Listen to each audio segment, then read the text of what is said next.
হাজি এই যে মসজিদে ইমাম ভাতা চলছে, ইমাম ভাতা নিয়ে আমি ফতোয়া দিচ্ছি না, আমার ফতোয়া দেওয়ার জ্ঞান নাই।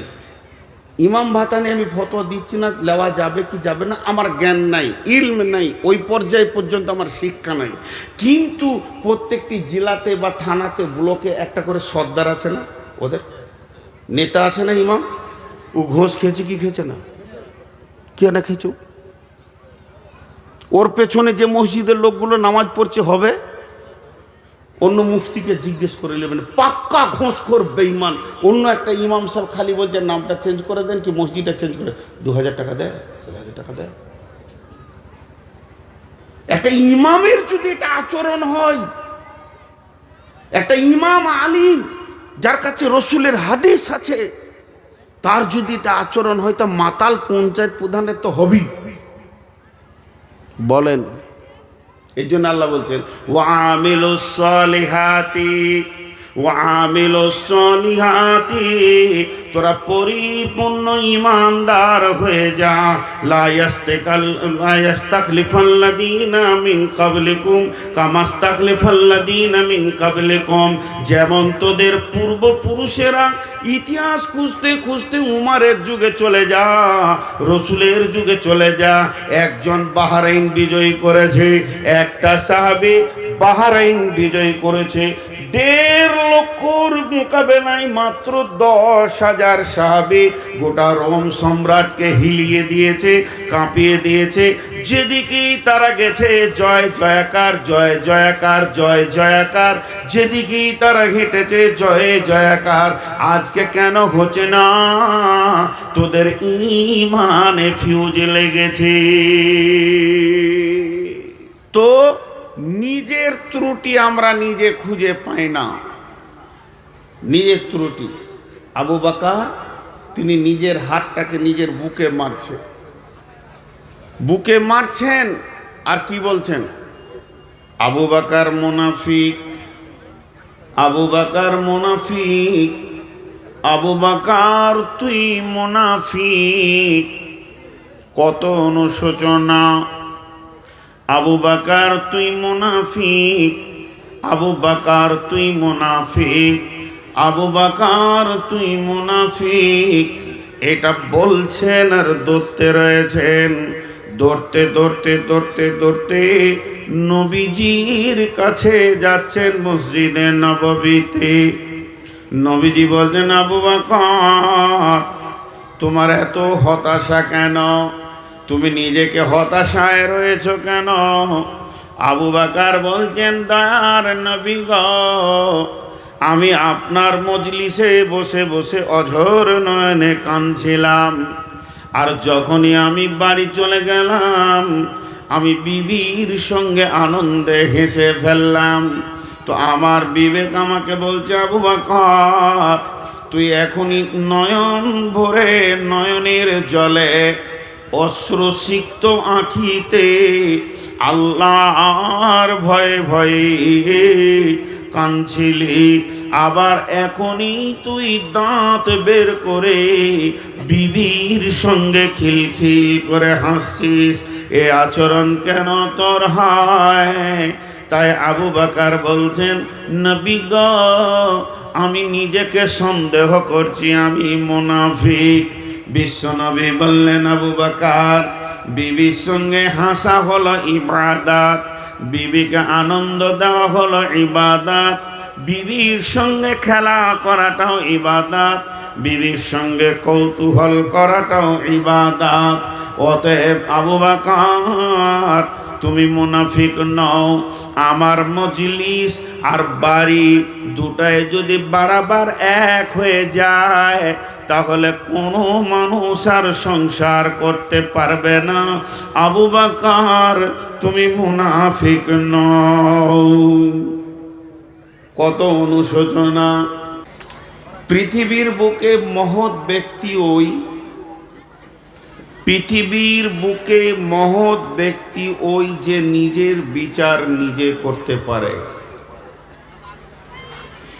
আমি অন্যায় করেছি এটা সে জবান দিয়ে বলতে পারে। পৃথিবীর মধ্যে দামি ব্যক্তি ওই যে নিজের বিচার নিজে করতে পারে।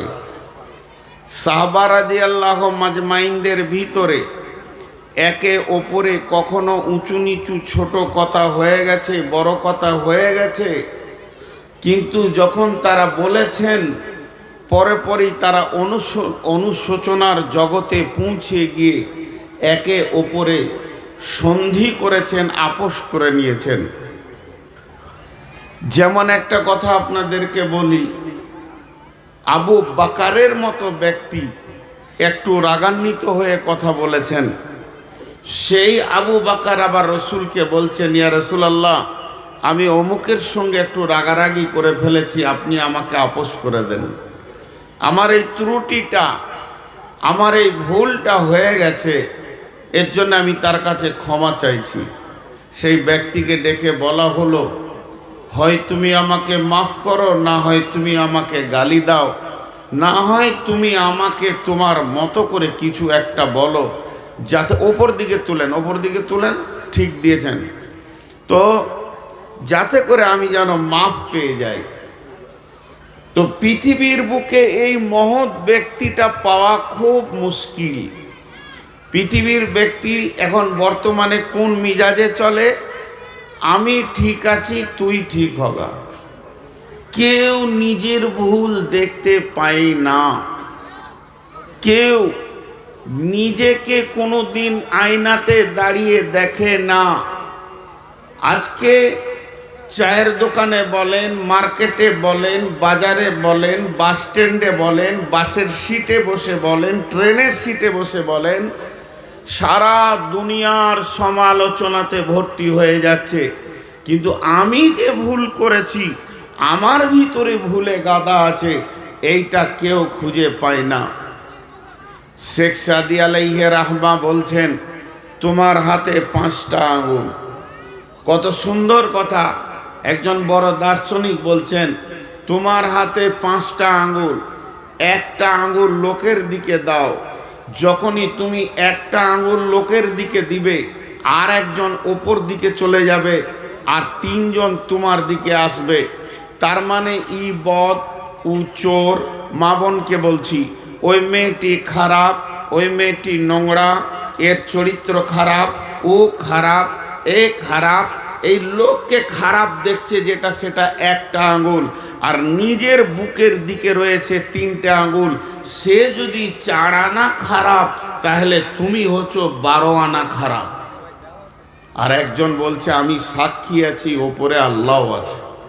তুই কথা বলার আগে ভাব, কোরআনে আছে, ওয়াইদা কুলতুম ফাদিলু, সূরা আনআমের ভিতরে, যখন তুমি কথা বলবে তো ইনসাফ, আদল, বিচার, বিচার্য জ্ঞানকে সামনে রেখে কথা বলবে।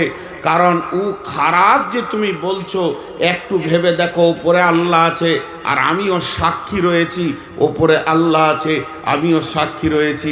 তুমি লোকের ভুল দেখছো, তুমি কি নিজেকে কোনোদিন ভুলের দাঁড়িতে চাপিয়েছো? তুমি কি কোনোদিন নিজেকে একবার তোলাতে ওজন করে দেখেছো যে আমি কোন পজিশনে দাঁড়িয়ে আছি, পৃথিবীর মাটিতে আমার পজিশনটা কি, আমার জায়গাটা কি? কিছু লোকই আছে সমালোচনা করতে ভালোবাসে। আজকে আমি একটা বড় দুঃখ করে কথা বলছি। হ্যাঁ,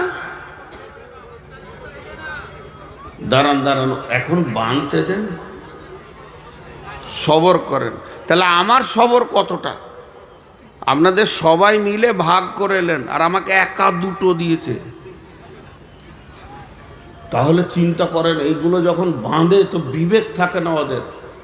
ওদের যদি ক্যাপাসিটি থাকতো যে মুলবির গালে 2টো বাঁধবো, তো বেঁধে দিত। আল্লাহ শুধু এখানে অ্যাঙ্গেল দেয়নি, তাই চেষ্টাটা আছে, কোন দিন হয়তো বেঁধেই দিবে। হ্যাঁ, কোথাও লাইট বাঁধতে হয় এটা জানে না। তো আপনারা আমার দিকে ধ্যান দেন, এখন খুব গুরুত্বপূর্ণ কথা বলছি। আর বিশেষ করে যারা দাঁড়িয়েছেন ভাই আমার, একটু এই সাইডটা আসেন, এই সাইডটা ফুল ফাঁকা, পুরা ফাঁকা। আপনারা দাঁড়িয়ে থেকে শুনবেন কেন?